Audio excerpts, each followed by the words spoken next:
जो हैं वो कैंपेन चला रहे हैं टी सीरीज और भूषण कुमार जी के प्रति।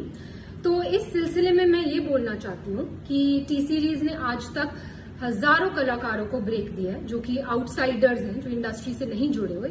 उसमें म्यूजिक डायरेक्टर्स हैं, सिंगर्स हैं, लिरिसिस्ट हैं, एक्टर्स हैं, डायरेक्टर्स हैं। मैंने खुद अपनी डायरेक्टेड फिल्म यारियां में 10 न्यू कमर्स को चांस दिया। उसमें से 4 लोग, नेहा कक्कड़, रकुलप्रीत सिंह, हिमांश कोहली और कंपोजर आर को आज बड़े हो चुके हैं। और सोनू निगम जी से मैं ये पूछना चाहूंगी कि वो बोल रहे हैं कि इंडस्ट्री में टैलेंट को सही दिशा नहीं मिलती। तो सोनू जी, आप तो लेजेंड है, आप तो बहुत बड़े कलाकार है। आपने आज तक कितने लोगों को चांस दिया है? आप तो बहुत बड़े लेजेंड है, आप तो कहीं से भी लोग, आपके पास तो कितने लोग आते होंगे कि सोनू जी हमारी मदद कर दीजिए, मेरे बेटे की मदद कर दीजिए, मेरी बच्ची की मदद कर दीजिए, हमें मिलवा दीजिए टी सीरीज में, हमें चांस दिलवा दीजिए। आप तो आज तक टी सीरीज में नहीं आए कि इसको चांस दे दो, इसको मैं, ये बहुत बड़ा टैलेंट है, इसको आप चांस दीजिए। आपने तो कभी किसी को चांस दिलवाने की बात नहीं की। आपने ना ही कोई टैलेंट आज तक इंडस्ट्री में इंट्रोड्यूस किया। तो एक बात मैं आपको बता दूं सोनू निगम जी, कि सोशल मीडिया पे कैमरे के पीछे छुप के बोलना बहुत आसान है, पर आपने खुद ग्राउंड लेवल पे कितने टैलेंट को आगे बढ़ाया? किसी को भी नहीं। अपने सिवा, अपने आप को छोड़ के आपने किसी भी टैलेंट को इंडस्ट्री में चांस नहीं दिया। और आज आप हम पर ब्लेम कर रहे हैं कि हम लोगों को चांस नहीं देते, जबकि 97% लोग जो कि टी सीरीज में काम कर रहे हैं आज की डेट में, आप देख लीजिए, वो आउटसाइडर्स है, वो इंडस्ट्री किड्स नहीं है, उनका इंडस्ट्री से कोई भी लेना देना नहीं है। फिर भी हम उनको नए टैलेंट को ढूंढ रहे हैं और उनको चांस दे रहे हैं। दूसरी बात जो आपने बोली अपने वीडियो में, वो आपने ये बोली कि भूषण जी आपके पास आए और उन्होंने आपसे कहा कि भाई प्लीज मुझे बाला साहब ठाकरे से मिलवा दीजिए, प्लीज मुझे स्मिता ठाकरे से मिलवा दीजिए, प्लीज मुझे सहारा श्री से मिलवा दीजिए। मैं आप सबको ये बताना चाहती हूँ कि सोनू निगम जी खुद 5 रुपए में दिल्ली की रामलीला में गाना गाते थे। वहां से इनको स्पॉट किया गुलशन कुमार जी ने।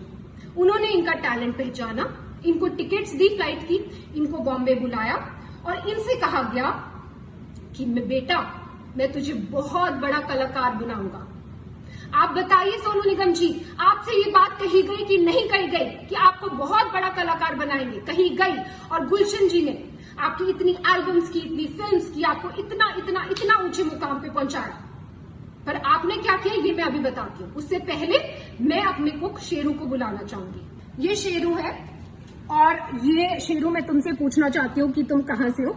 हाँ जी, आज ही मैं मधुबनी बिहार से हूँ। और तुम कितने साल से टी सीरीज में हो? मैं 1988 से मैं टी सीरीज में हूँ जी। तो तुम मुझे क्या बता रहे थे सोनू निगम जी को? सोनू निगम जी के बारे में मुझे मालूम है बेटा। मैं जब आप लोग नहीं थे तभी गुलशन जी ने इनको दिल्ली से बम्बई लाए थे। मैं गुलशन जी के साथ ही उस टाइम में था, गुलशन जी भी नहीं थे उस टाइम में। मैं गुलशन जी के साथ, मैं और वो लोग बम्बई में रहते थे। सोनू निगम जी आए थे, उनके पास वो ऐसे छोटी स्कूटी होती है ना, उस भी आते थे। हमने हमारे ऑफिस में वो रिसेप्शन बैठे रहते, कितना भी साहब आते थे तो उनसे मतलब मुलाकात करने, कभी कोहली जी से, कभी मुकेश वगैरह, उनसे बातें कर रहते थे। घंटों घंटों लाइन में बैठे, मतलब वो उनसे बातें करना। फिर धीरे धीरे साहब आते, फिर साहब ने उनको बोला था कि मैं मतलब काम कराना है उनके साथ काम। कुछ बहुत दिन के बाद साहब ने, फिर 2-4 महीने के बाद साहब ने उसको भी आगे काम दिया। बहुत सारे एल्बम बनाए, बहुत फिर फिल्मों में चांस दिया, बेवफा वगैरह बहुत हिट हुए उस टाइम में। तो उनका बहुत बड़ा नाम बन गया। बहुत बड़ा नाम हो गया। मतलब जब से मतलब ये जो भी है आज, ये जो भी है सब गुलशन जी की वजह से ही है मेरे हिसाब में। हाँ जी। सोनू जी की आप जानते होंगे ये हमारे घर के कुक है और 88 से ये हमारे घर में। एनीवेज, अब मैं ये बताना चाहती हूँ कि 1998 में जब टी सीरीज की फैमिली के साथ ये हादसा हुआ था और गुलशन कुमार जी को खत्म कर दिया गया था, तब सोनू निगम जी ने क्या किया? तो सोनू निगम ने सोचा कि अब तो टी सीरीज का क्या होगा, टी सीरीज का तो कोई करता धरता है नहीं। ननू यानी कि भूषण कुमार, जो कि गुलशन कुमार जी के बेटे हैं, वो तो सिर्फ 18 साल के हैं, उनको तो कुछ आता धोता है नहीं। वो तो खुद ही मेरे पास आके हेल्प कर रहे हैं, मांग रहे हैं कि भाई मुझे इससे मिलवा दो, मुझे इससे मिलवा दो। वो तो किसी को इंडस्ट्री में जानते नहीं है। तो ये कंपनी तो खत्म होने वाली है। तो भाई मैं पहले अपने आप को सेफ गार्ड कर लूं। तो इन्होंने जाकर एक दूसरी म्यूजिक कंपनी के साथ, इनकी मतलब कोई भी वो नहीं थी, कोई भी इनको थैंकफुलनेस नहीं थी कि टी सीरीज ने मुझे इतना आगे बढ़ाया। आज टी सीरीज फैमिली में इतनी बड़ी प्रॉब्लम आई है तो मैं इनके साथ खड़ा रहूं, मैं भूषण की हेल्प करूं और उसको मिलवाऊं लोगों से। रादर ये तो खुद दूसरी कंपनी के साथ जाकर इन्होंने एल्बम कर ली और भूषण इनके पास आकर मदद मांग रहे हैं कि भाई मुझे ये कर दे वो कर दे, और इस मदद का एहसान ये आज जता रहे हैं, वीडियो बनाकर जता रहे हैं कि तूने मुझसे ये मदद मांगी। एनीवेज, तो भूषण जी ने इनसे मदद मांगी कि भाई प्लीज मेरे लिए दीवाना एल्बम कर दो, क्योंकि ये तो भाई पूरी तरह से एहसान फरामोश होकर दूसरी कंपनी में चले गए थे। और इन्होंने जब अब इन्होंने एटीट्यूड दिखाया कि वो मेरे सामने आए, मुझसे मदद मांगे, और मदद इन्होंने करी भी और उसका भी एहसान जता रहे हैं, इन्होंने दीवाना एल्बम करी। ठीक है, फिर उसके बाद इन्होंने जो वीडियो में दूसरी बात कही वो ये कही है कि भूषण जी ने इनसे मदद मांगी कि भाई मुझे अब्बू सलीम से बचा ले। अब मैं आपसे ये पूछना चाहती हूँ सोनू निगम जी कि अब्बू सलीम से बचाने के लिए भूषण जी आपके पास क्यों आए? प्लीज इस बात पे तहकीकात की जाए। क्या सोनू जी के रिश्ते थे अब्बू सलीम से? डेफिनेटली थे, तभी तो वो उनके पास मदद मांगने आए, और इन्होंने खुद अपने वीडियो में बोला है कि वो उनके पास मदद मांगने आए। नेक्स्ट चीज जो मैं ये बोलना चाहती हूँ कि सोनू जी ने बोला है कि भूषण जी पे एक लड़की ने आरोप लगाया मीटू का, और उसके बाद वो आरोप वापस ले लिया गया और भूषण जी ने माफिया की चाल चली, पर मीडिया को सब पता है, मतलब भूषण जी मीटू रेपिस्ट है, लेकिन ये बात माफिया ने दबा ली।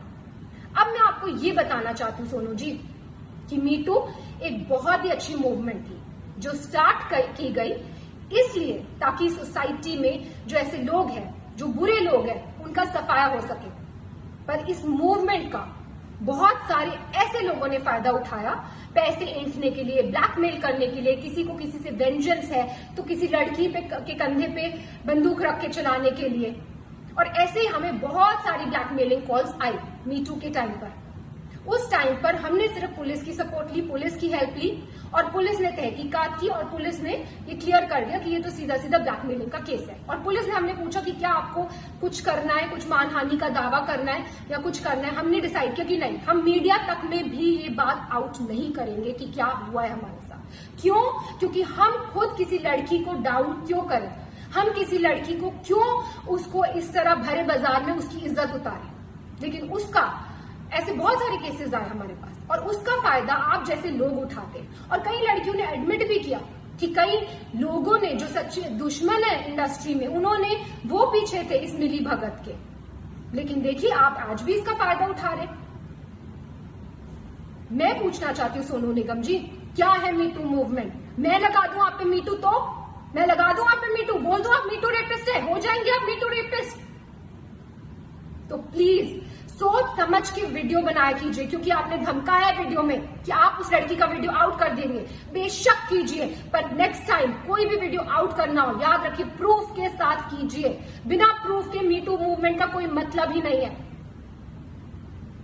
और कोई भी अगर बिना प्रूफ के कोई इल्जाम लगाता है, क्योंकि जब से आपने ये अपना वीडियो ऑन किया है तब से वापस हमारे पास ब्लैकमेलिंग कॉल शुरू हो गए, वापस कई लड़कियां उठ गई हैं कि हमें तो सोनू निगम जी से इंस्पिरेशन मिल गई है, हमें आप हमें काम दो, या तो हमें आप पैसा दो, नहीं तो हम आप पर ये कर देंगे। सिर्फ ये लड़कियां ही, जो बहुत सारे सिंगर्स और खड़े हुए हैं वो कर रहे हैं, वो ऐसे ब्लैकमेल कर रहे हैं। मुझे ये वीडियो बिल्कुल भी नहीं बनाना था सोनू निगम जी, और भूषण जी ने तो मुझे स्पेशली बोला था कि हमें चुप रहना है, हमें चुप्पी साधे रखनी है। लेकिन आपने अभी भी अपनी कैंपेन बंद नहीं की। आज भी हम कोशिश करते हैं टी सीरीज से कि 80% लोग 100% लोगों को चांस दे, पर कई बार लोगों को काम नहीं मिल पाता बिकॉज सो मेनी रीजंस। किसी म्यूजिक डायरेक्टर, कोई धुन में कोई कलाकार जाता है, कोई धुन में कोई कलाकार जाता है। 80% लोगों को तो काम मिल रहा है ना मार्केट में, जो 20% लोगों को काम नहीं मिल रहा वो कोई भी शुरू हो जाएगा, कोई भी किसी पे भी आरोप लगा सकता है। तो ऐसा माहौल है। और आपने जब अपना वीडियो ऑन किया तो मैं आपको बता दूं कि मेरे साथ क्या हुआ। मेरे हस्बैंड के against death threats, social media पे डेथ थ्रेट्स, मेरे लिए रेप थ्रेट्स, और मेरे बच्चे के लिए थ्रेट्स। मैं क्यों सहूं ये सब? मैं क्यों सहूं अपने बच्चे के लिए थ्रेट्स? और अभी भी आपकी कैंपेन बंद नहीं हुई है, अभी भी आपकी कैंपेन जारी है। आप इतने सारे सिंगर्स को अभी भी इकट्ठा कर रहे हैं और उनको एक गठबंधन बना रहे हैं और उनको बहका कर जिनको काम नहीं मिल रहा फॉर वट एवर रीजन्स, उनको काम इस बात में लगा रहे हैं, इस पब्लिसिटी लेने के ये मुद्दे में लगा रहे हैं कि उनके आपके साथ मिल जाए और टी सीरीज को हम कैसे खत्म कर दें, भूषण कुमार को हम कैसे खत्म कर दें। एक बात मैं आपसे कहना चाहूंगी सोनू निगम जी, आप किस टाइप की हैं ये तो आपकी बीवी ने क्लियर कर दिया था। उन्होंने खुद आप पे, आपको याद है, आपकी बीवी ने खुद आप पे इल्जाम लगाए हैं। प्लीज याद कीजिए उन इल्जामों को, आपने पब्लिकली जो आपकी बीवी ने आप पे इल्जाम लगाए थे और फिर आप दूसरों पे इल्जाम लगाइए। और मैं बिल्कुल, जैसे कि मैंने कहा, मैं बिल्कुल इस हक में नहीं थी कि मैं ये वीडियो बनाऊं, लेकिन इतनी मैं कश्मकश में हूं, क्या करूं, बनाऊं ना बनाऊं, ये सच्चाई लाऊं कि नहीं लाऊं। फिर मुझे फाइनली गीता से मुझे मेरा आंसर मिला। गीता में जब अर्जुन भगवान कृष्ण से पूछते हैं कि मुझे ये युद्ध नहीं लड़ना है, ये युद्ध लड़के किसका फायदा होगा, तो भगवान कृष्ण अर्जुन को समझाते हैं कि एक योद्धा के लिए धर्म से बढ़कर युद्ध लड़ने के अलावा और कोई बड़ी चीज नहीं है। अगर तुम युद्ध नहीं लड़ोगे तो तुम अपना यश गवाओगे, तुम्हारा अपयश होगा, संसार में लोग तुम्हारे अपयश की चर्चा करेंगे और तुम्हारे दुश्मन हर तरह की कटु वचन बोलकर तुम्हारा वर्णन करेंगे। और वही हो रहा है, सब लोग कटु वचन बोल रहे हैं, सारी दुनिया।